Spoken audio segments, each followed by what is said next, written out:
Hi ಎಲ್ರಿಗೂ ನಮಸ್ಕಾರ. ನಮ್ಮ ಹೊಸ ವಿಡಿಯೋಗೆ ಎಲ್ರಿಗೂ ಪ್ರೀತಿಯ ಸ್ವಾಗತ. ಹೊಸದಾಗಿ ನಮ್ಮ ಚಾನಲ್ ನೋಡ್ತಾ ಇರೋರು ಸಬ್ಸ್ಕ್ರೈಬ್ ಮಾಡ್ಕೊಂಡು ದಯವಿಟ್ಟು ಈ ವಿಡಿಯೋಗೆ ಲೈಕ್ ಮಾಡಿ, ಶೇರ್ ಮಾಡಿ ಮತ್ತು ನಿಮ್ಮ ಅನಿಸಿಕೆಗಳನ್ನ ನಮ್ಮ ವಾಟ್ಸಪ್ ಗ್ರೂಪಲ್ಲಿರೋಂಥವ್ರು ನೋಡಿ ಫ್ರೆಂಡ್ಸ್, ಯಾವ ಥರ ಎಲ್ಲ ಪ್ರಾಕ್ಟೀಸ್ ಮಾಡ್ತಾ ಇದ್ದಾರೆ. ನನಗೂ ತುಂಬ ಖುಷಿ ಆಗ್ತಾಯಿದೆ ಅವ್ರ ಪ್ರಾಕ್ಟೀಸ್ ನೋಡಿ. ಯಾಕೆಂದರೆ ಇದರಲ್ಲಿ ಏನು ಗೊತ್ತಿಲ್ಲದೆ ಇರೋರು ಸುಮ್ಮನೆ ಮಷಿನ್ ನನ್ನ ಯೂಟ್ಯೂಬಲ್ಲಿ ಹಾಕೋವಂಥ ವಿಡಿಯೋ ನೋಡಿ ಮಷಿನ್ ತೊಗೊಂಡು ಈ ರೀತಿ ಎಲ್ಲ ವರ್ಕ್ ಆಗ್ತಾ ಇದ್ದಾರೆ, ಪ್ರಾಕ್ಟೀಸ್ ಮಾಡ್ತಾ ಇದ್ದಾರೆ, ಕಲಿತಾ ಇದ್ದಾರೆ ಅಂದರೆ ತುಂಬಾ ಖುಷಿ ಆಗುತ್ತೆ. ನನಗೂ ಕೂಡ ತುಂಬ ಜನ ಕೇಳ್ತಾ ಇದ್ದರು, ಹಾಗಾಗಿ ನಾನು ಈ ವಿಡಿಯೋನ ಮಾಡ್ತಾ ಇರೋದು. ಈಗ ನೋಡಿ, ಎಲ್ಲರೂ ಹೊರಗಡೆ ಹೋಗಿ ಕಲಿಯೋಕ್ಕಾಗಲ್ಲ. ಚಿಕ್ಕ ಮಕ್ಕಳಿರ್ಬೋದು ಅಥವಾ ಮನೆಯಿಂದ ಹೊರಗಡೆ ಕಳಿಸದೇ ಇರೋರು ಇರ್ತಾರೆ ಒಬ್ಬೊಬ್ಬರು ಮನೆಯಲ್ಲಿ. ಆಮೇಲೆ ಈಗ ಹೊರಗಡೆ ಹೋಗಿ ನಾವು ಕಲಿಬೇಕಂದ್ರೆ ಎಷ್ಟು 3,000ದಿಂದ 5,000 ರೂಪಾಯಿವರೆಗೂ ತೊಗೊತಾರೆ. ಎಕ್ಸಾಂಪಲ್ ನಾನೇ ಆಫ್ಲೈನಲ್ಲಿ ತೊಗೊಳ್ಳೋವಂಥದ್ದು 1 ಅವರ್ ಬಂದರೆ ಅವರು 3,000, 2 ಅವರ್ ಬಂದರೆ 5,000 ರೂಪಾಯಿವರೆಗೂ ಒಂದು ತಿಂಗಳಿಗೆ ಫೀಸ್ ಇರುತ್ತೆ ಎಂಬ್ರಾಯ್ಡ್ರಿ ಕಲಿಬೇಕಂದ್ರೆ. ಯಾಕೆ ಇಷ್ಟೊಂದು ದುಡ್ಡಪ್ಪ ಅಂತ ಅಂದರೆ, ಈಗ ನೋಡಿ ಟ್ರೆಂಡಿಂಗಲ್ಲಿರೋದೇ ನಮಗೆ ಎಂಬ್ರಾಯ್ಡ್ರಿ ಬ್ಲೌಸು.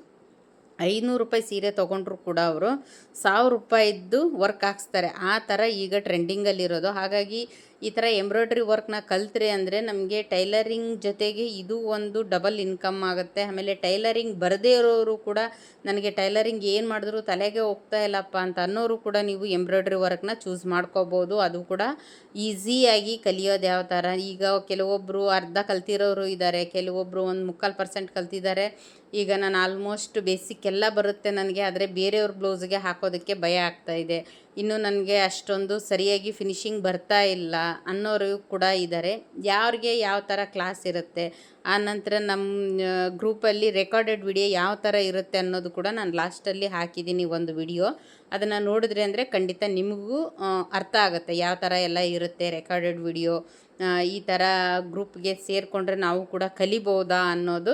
ಖಂಡಿತ ನೀವು ಯಾರಾದರೂ ಕಲಿಬೇಕು ಅಂದ್ಕೊಂಡಿದ್ರೆ ಈಗ ನಾನೇನು ಡಿಸ್ಪ್ಲೇ ಹಾಕಿದ್ದೀನಿ ನಂಬರು, ಇದಕ್ಕೆ ನೀವು ವಾಟ್ಸಪ್ ಮಾಡ್ಬೋದು. ವಾಟ್ಸಪ್ ಮಾಡಿದ್ರೆ ಇಂಟ್ರೆಸ್ಟ್ ಇದ್ದವರು ಖಂಡಿತವಾಗ್ಲೂ ನಾನು ಗ್ರೂಪ್ಗೆ ಜಾಯಿನ್ ಮಾಡ್ಕೊತೀನಿ. 500 ರೂಪಾಯಿ ನೀವು ಫೀಸ್ನ ಕಟ್ಟಿದ್ರೆ ಅಂದರೆ ಈ ವರ್ಷ ಪೂರ್ತಿ ಇರ್ಬೋದು. ಆಲ್ಮೋಸ್ಟ್ ಇನ್ನು 8 ತಿಂಗಳಿದೆ. ಇದು 2026 ಎಂಡ್ ಆಗೋದಕ್ಕೆ ಈ ಡಿಸೆಂಬರ್ವರೆಗೂ ನಿಮಗೆ ಈ ಗ್ರೂಪಲ್ಲೇ ಇರ್ಬೋದು. ಪದೇ ಪದೇ ಏನು ತಿಂಗಳು ಮತ್ತು ನೆಕ್ಸ್ಟ್ ತಿಂಗಳು ದುಡ್ಡು ಕಟ್ಟಬೇಕಪ್ಪ ಅನ್ನೋದೇನಿಲ್ಲ. ಈ ವರ್ಷ ಪೂರ್ತಿನೂ ಇರುತ್ತೆ. ಸಪೋಸ್ ನೀವೇನಾದರೂ ಈ ವಿಡಿಯೋನ ಮುಂದಿನ ತಿಂಗಳು ನೋಡ್ತಾ ಇದ್ದರೂ ಕೂಡ ನೀವು ಜಾಯ್ನ್ ಆಗ್ಬೋದು. ಯಾಕೆಂದರೆ ನನ್ನ ಹತ್ರ ಆಲ್ರೆಡಿ ವಿಡಿಯೋ ಇರುತ್ತೆ, ಅದನ್ನ ನೋಡಿ ಕಲಿಬೋದು. ನಾನು ವಿಡಿಯೋ ಯಾವ ಥರ ಹಾಕ್ತೀನಿ ಅಂತ ಅಂದರೆ, ನೀವು ಯಾವ ಥರ ಎಲ್ಲಿ ಕಲ್ತಿದ್ದೀರಾ, ಏನು ಕಲ್ತಿದ್ದೀರಾ, ನೀವು ಏನು ನನಗೆ ಫೋಟೋ ಹಾಕ್ತೀರಾ ಅಂದರೆ ಪ್ರಾಕ್ಟೀಸ್ ಮಾಡಿರೋದನ್ನು, ಅದ್ರ ಮೇಲೆ ನಿಮಗೆ ಕ್ಲಾಸ್ ಅನ್ನೋದು ಇರುತ್ತೆ. ಆದಷ್ಟು ಕಲಿಬೇಕು ಅಂತಂದರೆ ಇಂಟ್ರೆಸ್ಟ್ ಇರಬೇಕು. ಆಮೇಲೆ 1 ಅವರ್ ಆದರೂ ಇದಕ್ಕೆ ಟೈಮ್ ಕೊಟ್ಟು ಪ್ರಾಕ್ಟೀಸ್ ಖಂಡಿತ ಮಾಡಲೇಬೇಕು. ಪ್ರಾಕ್ಟೀಸ್ ಮಾಡಿದ್ರೆ ಅಂದರೆ ಖಂಡಿತವಾಗ್ಲೂ ಕಲಿಬೋದು. ಯಾವುದೇ ಟಫ್ ಅಂತೂ ಅನಿಸೋದೇ ಇಲ್ಲ, ಅಷ್ಟು ಈಸಿಯಾಗಿ ಕಲಿಬೋದು. ಇಷ್ಟೊಂದು ದುಡ್ಡು ಕೊಟ್ಟು ನಮಗೆ ಹೊರಗಡೆ ಹೋಗಿ ಕಲಿಯೋಕ್ಕಾಗಲ್ಲ ಅನ್ನೋರು ಇರ್ತಾರೆ. ಆಮೇಲೆ ಮನೆಯಿಂದ ಹೊರಗಡೆ ಕಳಿಸದೇ ಇರೋರು ಇರ್ತಾರೆ, ಅಥವಾ ಮಕ್ಕಳು ಚಿಕ್ಕವರು ಇದ್ದಂಥವರು ಇರ್ತಾರೆ. ಆಮೇಲೆ ಮನೆ ಕೆಲಸ ಒಬ್ಬೊಬ್ಬರಿಗೆ ತುಂಬ ಮನೆ ಕೆಲಸನೇ ಜಾಸ್ತಿ ಆಗುತ್ತೆ. ತುಂಬ ಜನ ಇರ್ತಾರೆ, ಅಂಥವ್ರ ಮನೆಯಲ್ಲೆಲ್ಲ ಮನೆ ಕೆಲಸನೇ ಜಾಸ್ತಿ ಆಗುತ್ತೆ. ನಮಗೇನಿದ್ರೂ ಮಧ್ಯಾಹ್ನ 2ರಿಂದ 3 ಗಂಟೆ ಇಷ್ಟು ಟೈಮು ಅಷ್ಟೇ ನನಗೆ ಫ್ರೀ ಇರುತ್ತೆ ಅನ್ನೋರು ಕೂಡ ಕಲಿಬೋದು. ಇದರಲ್ಲಿ ನೀವು ಯಾವ ಥರ ಎಲ್ಲ ನೀವು ಪ್ರಾಕ್ಟೀಸ್ ಮಾಡ್ತೀರೋ ಅದ್ರ ಮೇಲೆ ನಿಮಗೆ ಕ್ಲಾಸಸ್ ಅನ್ನೋದು ಇರುತ್ತೆ. ಈಗ ಪ್ರತಿಯೊಂದು ಅಷ್ಟೇ ಎಲ್ಲರಿಗೂ ಗೊತ್ತಿರೋದಿಲ್ಲ. ಈಗ ನಾನು ಆಲ್ರೆಡಿ ಈಗ ಯೂಟ್ಯೂಬಲ್ಲೆಲ್ಲ ವಿಡಿಯೋ ಹಾಕ್ತಿರ್ತೀನಲ್ಲ, ಅದಕ್ಕೆ ಕಮೆಂಟ್ಸ್ ಬರುತ್ತೆ. ಅದಕ್ಕೆ ನಿಮಗೆ ಅಷ್ಟೊಂದು ಡೀಟೇಲ್ಸಾಗಿ ಆನ್ಸರ್ ಸಿಗದೇ ಇರ್ಬೋದು. ಈ ಗ್ರೂಪಲ್ಲಾದರೆ ನಿಮಗೆ ಇವತ್ತು ನೀವು ಏನೇ ಕಮೆಂಟ್ ಅಂದರೆ ಏನೇ ನೀವು ಕ್ವಶನ್ ನಿಮಗೆ ಡೌಟ್ಸ್ ಇತ್ತು ಅಂದರೆ ನಿಮಗದು ಡೌಟ್ಸ್ ಕೂಡ ಕ್ಲಿಯರ್ ಆಗುತ್ತೆ. ಆ ರೀತಿಯಾಗಿ ನೀವು ಕಲಿಬೋದು. ಇದರಲ್ಲಿ ಯಾವುದೇ ರೀತಿ ನಿಮಗೆ ತಿಂಗಳು ಫೀಸ್ ಕಟ್ಟಬೇಕನ್ನೋ ಅವಶ್ಯಕತೆ ಇರಲ್ಲ. ಒಂದು ಸಲ ಕಟ್ಟಿದ್ರಿ ಅಂದರೆ ನಿಮಗೆ 8 ತಿಂಗಳವರೆಗೂ, ಈ ತಿಂಗಳು ಫುಲ್ಲು, ಈ ವರ್ಷ ಫುಲ್ಲು ನಿಮಗೆ ಈ ಗ್ರೂಪಲ್ಲಿ ಇರ್ಬೋದು. ಡಿಸೆಂಬರ್ಗೆ ಈ ಗ್ರೂಪು ಎಂಡ್ ಆಗುತ್ತೆ. ಅಲ್ಲಿವರೆಗೂ ಕಲಿಬೇಕು ಅಂತ ಇಂಟ್ರೆಸ್ಟ್ ಇರೋರು ಖಂಡಿತ ಫ್ರೆಂಡ್ಸ್ ನೀವು ಯಾರಾದರೂ ಇದ್ದರೆ ಅಂದರೆ ಖಂಡಿತವಾಗ್ಲೂ ಕಲಿಬೋದು. ನೋಡಿ ಯಾವ ಥರ ಎಲ್ಲ ಪ್ರಾಕ್ಟೀಸ್ ಮಾಡ್ತಾ ಇದ್ದಾರೆ. ಆದಷ್ಟು ಪ್ರಾಕ್ಟೀಸ್ನ ಜಾಸ್ತಿ ಮಾಡಬೇಕು. ನಾನು ಏನು ಹೇಳ್ಕೊಟ್ಟಿರ್ತೀನೋ ಅದನ್ನು ಪ್ರಾಕ್ಟೀಸ್ ಜಾಸ್ತಿ ಮಾಡಬೇಕಾಗುತ್ತೆ. ಈಗ ಇದರಲ್ಲಿ ಈಗ ಒಂದು ಫ್ಲವರ್ನ ಎಲ್ಲಿ ರೈಟ್ ಮಾಡಿದ್ದಾರೆ, ಎಲ್ಲಿ ರಾಂಗ್ ಮಾಡಿದ್ದಾರೆ ಅನ್ನೋದು ಕೂಡ ನಿಮಗೆ ಇದರಲ್ಲಿ ಆನ್ಸರ್ ಸಿಗುತ್ತೆ.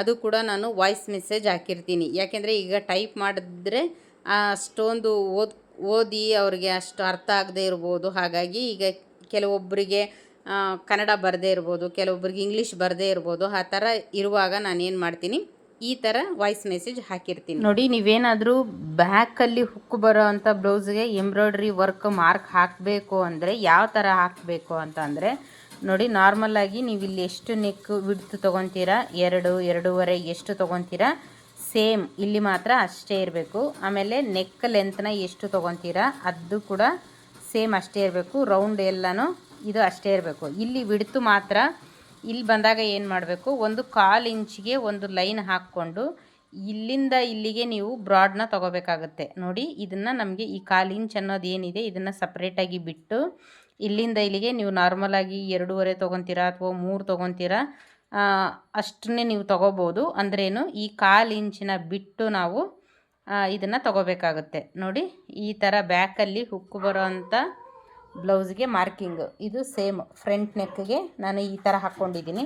ಇನ್ನೂ ಒಂದು, ನಿಮಗೆ ಇಲ್ಲಿ ಮೇಲೆ ಏನೋ ಮಾರ್ಕ್ ಮಾಡ್ತೀರಾ, ಕೆಳಗಡೆಗೆ ನಿಮಗೆ ಅದು ಕರೆಕ್ಟಾಗಿ ಈ ರೀತಿ ಕಾರ್ಬನ್ ಶೀಟ್ ಇಟ್ಟರೂ ಕೂಡ ಇದು ಸರಿಯಾಗಿ ಮಾರ್ಕ್ ಬಂದಿಲ್ಲ ಅಂದರೆ, ಈಗ ನಾನೇನು ಹೇಳ್ತೀನಿ ಅದನ್ನು ಫಾಲೋ ಮಾಡಿ.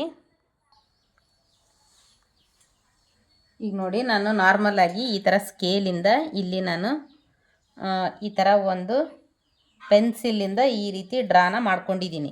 ಇಲ್ಲಿ ಮಾತ್ರ ನೀಟಾಗಿ ಕಾಣಿಸುತ್ತೆ. ಅಂದರೆ ನಾನು ಹೇಳ್ತಾ ಇರೋದು ಬ್ಯಾಕ್ ನೆಕ್ಗೆ, ಫ್ರಂಟ್ ನೆಕ್ಕಿಗೂ ನೀವು ಬೇಕಿದ್ದರೆ ಹಾಕ್ಕೋಬೋದು. ನೀವೇ ಸ್ಟಿಚ್ ಮಾಡ್ತೀನಿ ಅನ್ನೋ ಹಾಗಿದ್ದರೆ ಈ ಮೆಥಡ್ನ ನೀವು ಕೂಡ ಈ ಫ್ರಂಟ್ ನೆಕ್ಕಿಗೂ ಅಷ್ಟೇ ನೀವು ಈ ರೀತಿಯಾಗಿ ಕಾರ್ಬನ್ ಶೀಟ್ನ ಹಾಕ್ಕೋಬೇಕಾಗುತ್ತೆ. ಮೇಲ್ಗಡೆ ನೋಡಿ ಮಾರ್ಕ್ ಮಾತ್ರ ತುಂಬ ಚೆನ್ನಾಗಿ ಕಾಣಿಸ್ತಾ ಇದೆ. ಅದೇ ನಮಗೆ ಇನ್ನೊಂದು ಸೈಡಲ್ಲಿ ಕಾಣಿಸಲ್ಲ ಅಂತಂದರೆ ಈ ರೀತಿ ಒಂದು ಸ್ಕೇಲು ಅಥವಾ ಒಂದು ರೂಲರ್ ಇರುತ್ತೆ ನೋಡಿ, ಮಾರ್ಕರ್, ಅದರಿಂದ ಕೂಡ ಈ ಥರ ಮಾಡಿದಾಗ ಏನಾಗುತ್ತೆ, ಒಂದು ಸ್ವಲ್ಪ ಈ ಥರ ಪ್ರೆಸ್ ಮಾಡಿದಾಗ ನೆಕ್ ಅನ್ನೋದು ನೀಟಾಗಿ ಡ್ರಾ ಆಗಿರುತ್ತೆ. ನೋಡಿ, ಇದು ಬ್ಯಾಕಲ್ಲಿ ಹುಕ್ಕು ಬರೋ ಅಂಥ ಪೀಸ್ಗೆ ಈ ಥರ ಮಾರ್ಕ್ ಮಾಡ್ಕೊಂಡಿರ್ತೀವಲ್ಲ, ಇಲ್ಲಿ ಏನಿದೆ 1/2 ಇಂಚ್ ಗ್ಯಾಪ್ ಇರುತ್ತಲ್ಲ, ಇದನ್ನು ಬೇಕಿದ್ದರೆ ನೀವು ಬಿಟ್ಟು ಈ ಕಡೆದು ಬೇರೆ ಈ ಕಡೆದು ಬೇರೆ ವರ್ಕ್ನ ಹಾಕ್ಕೋಬೇಕಾಗತ್ತೆ. ಇದು ನಮಗೆ ಹುಕ್ಕುಪಟ್ಟಿಯಲ್ಲಿ ಬರೋದ್ರಿಂದ ಕಂಪಲ್ಸರಿ ಇಲ್ಲಿ 1/4 ಇಂಚು ಫೋಲ್ಡಿಂಗಲ್ಲಿ 1/4 ಇಂಚ್ ಬಿಟ್ಟು ಮಾರ್ಕ್ ಮಾಡ್ಕೊಳ್ಳೋದ್ರಿಂದ ನೆಕ್ ಕರೆಕ್ಟಾಗಿ ಬರುತ್ತೆ. ಇಲ್ಲಾಂದರೆ ಏನಾಗುತ್ತೆ, ಇದಕ್ಕೂ ನಮಗೆ ಜಾಸ್ತಿ ಹತ್ರ ಆಗಿ ಮತ್ತು ನಾವು ಕಾಜಿಗುಂಡಿ ಪಟ್ಟಿ ಹಚ್ಚಿದಾಗ ಏನಾಗುತ್ತೆ, ಬ್ರಾಡ್ ಅನ್ನೋದು ತುಂಬ ಕಡಿಮೆ ಆಗುತ್ತೆ. ಹಾಗಾಗಿ ನಾನು ಈ ಥರ ಮಾರ್ಕ್ ಮಾಡ್ಕೊಂಡಿದ್ದೀನಿ. ನೀವೇ ವರ್ಕ್ ಹಾಕಿರೋದನ್ನು ನೀವೇ ಸ್ಟಿಚ್ ಮಾಡ್ತೀನಿ ಅಂತ ಅಂದಾಗ ನೋಡಿ, ಈ ಥರನೇ ನೀವು ಮಾರ್ಕ್ ಹಾಕ್ಕೋಬೇಕು. ಈ ಥರ ಹಾಕ್ಕೊಂಡಾಗ ಏನಾಗುತ್ತೆ, ನಾವು ಈ ಕಡೆ ರೈಟ್ ಸೈಡ್ಗೆ ವರ್ಕ್ನ ಹಾಕಿರ್ತೀವಿ.